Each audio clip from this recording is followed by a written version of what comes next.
হেই cricket fans, কেমন আছো সবাই? স্কাই মানে সূর্যা কুমার যাদব অপারেশন থেকে পৃথিবী সর কামব্যাক।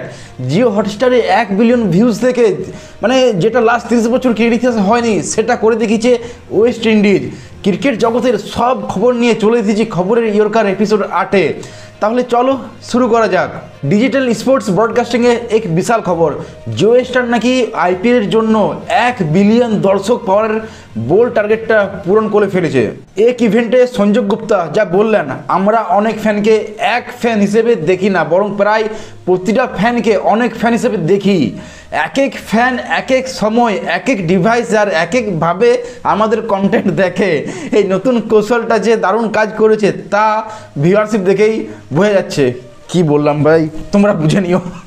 এনিওয়ে, সূর্য কুমার যাদব এখন সুস্থ হওয়ার পথে। ভারতের এই টপ ক্লাস প্লেয়ার সূর্য কুমার যাদব কালকে 25 জুন 2025-এ লন্ডনে একটা স্পোর্টস হার্নিয়ার অপারেশনের পর সফলভাবে সুস্থ হচ্ছেন। এটা গত 2 বছরে একই সমস্যায় তার সেকেন্ড অপারেশন।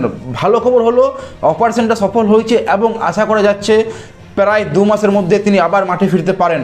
টার্গেট হচ্ছে আগস্ট 2025। এই টাইমটা ভারতের টি20 ম্যাচের ব্রেকের সাথে মিলে যাচ্ছে, তাই তিনি বিসিসিআই সেন্টার অফ এক্সিলেন্সের রিকভার করার পুরো সুযোগটা পাবেন ভাই। আর পৃথিবী শোয়ের খোলাখুলি কামব্যাক ভাই। তরুণ ওপেনার পৃথিবী শো সম্প্রতি তার স্ট্রাগল নিয়ে কথা বলেছেন, স্বীকার করেছেন যে তিনি গত 2 বছরে মানে লাস্ট 2 বছরে অনেক ভুল করেছেন।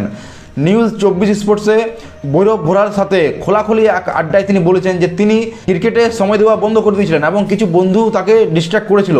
তবে ভালো দিক হলো পৃথিবী শো আরও জানিয়েছে যে ডোমেস্টিক খেলার সময় তিনি রোহিত শর্মার সাথে দেখা করেছিলেন, যিনি তাকে কীভাবে ভালোভাবে কামব্যাক করা যায় সে বিষয়ে পরামর্শ দিয়েছেন। এইদিকে ঘরোয়া ক্রিকেটের খবরে জানা যাচ্ছে নীতিশ রানা নাকি 2 বছর উত্তরপ্রদেশের হয়ে খেলার পর আবার দিল্লি ফিরে যেতে পারেন, এমনটাই খবর দিয়েছেন টাইমস অফ ইন্ডিয়া। আর হর্ষিত রানাকে দল থেকে ছেড়ে দেওয়া হয়েছে ভাই।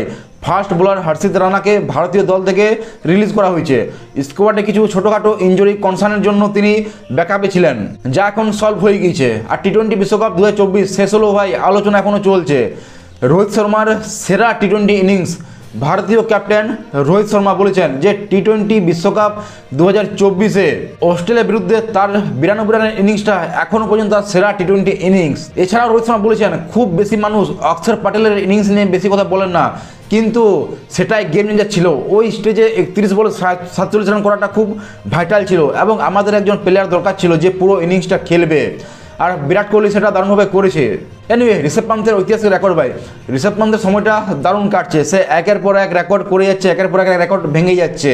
প্রথম ভারতীয় উইকেট কিপার যে 800 টেস্ট রেটিং পয়েন্ট পেল, এক ঐতিহাসিক মাইলস্টোন ভাই।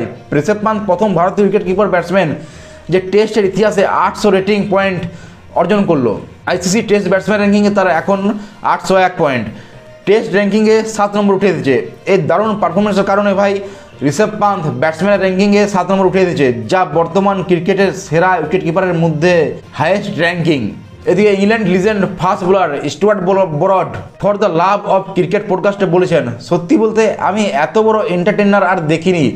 সে যা করে তা আপনাকে মন্ত্রমুগ্ধ করে রাখে। আমার মনে হয় সে এমন একজন প্লেয়ার যে ক্রিজে ঢুকলেই আপনি বসে পড়তে চান আর টিভি অন করে শুনতে চান কি বলছে ঋষভ পান্ত, কি কেমন খেলছে ঋষভ পান্ত। এনিওয়ে, রিঙ্কু সিং ক্রিকেটার থেকে বিএসএর অফিসার, এটা একটা ইন্সপায়ারিং স্টোরি। অভিষেক ত্রিপাঠী জানিয়েছে যে রিঙ্কু সিংকে নাকি দেশের প্রতি তার পারফরমেন্সের জন্য রাজ্য সরকার বেসিক এডুকেশন অফিসার মানে বিএসএ অফিসার পদে নিয়োগ করতে চলেছে। এটাও একটা দারুণ সম্মান। অন্যদিকে এবি ডিভিলিয়ার্স ফিরেছে ভাই। ক্রিকেট ফ্যানদের জন্য দারুণ খবর, এবি ডিভিলিয়ার্স দক্ষিণ আফ্রিকা মানে সাউথ আফ্রিকার টিমের সাথে ফিরেছেন। তিনি ওয়ার্ল্ড চ্যাম্পিয়নশিপ অফ লিজেন্ডস মানে WCL 2025-এ খেলবেন, যা 18 জুলাই থেকে 2 আগস্ট পর্যন্ত ইউকেতে হবে।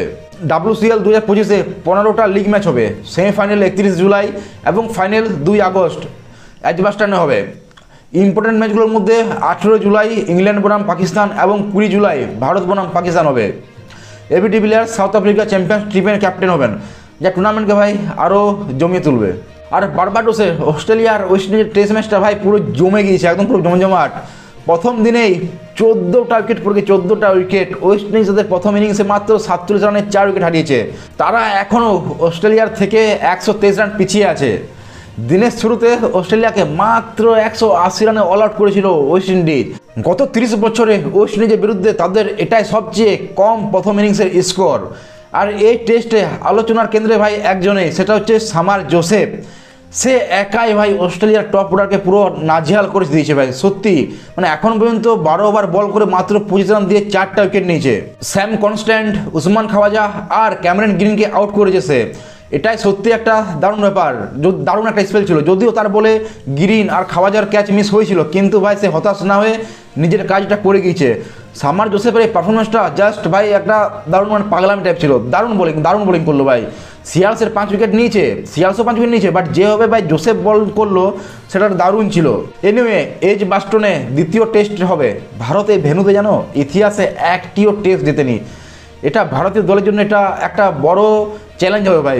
মানে বিশ্বাস করা যায় এত বছর ধরে ক্রিকেট হচ্ছে, কত লিজেন্ড এখানে খেলে গিয়েছে, কিন্তু কোনোদিন ইন্ডিয়া এখানে জেতেনি এই মাঠে।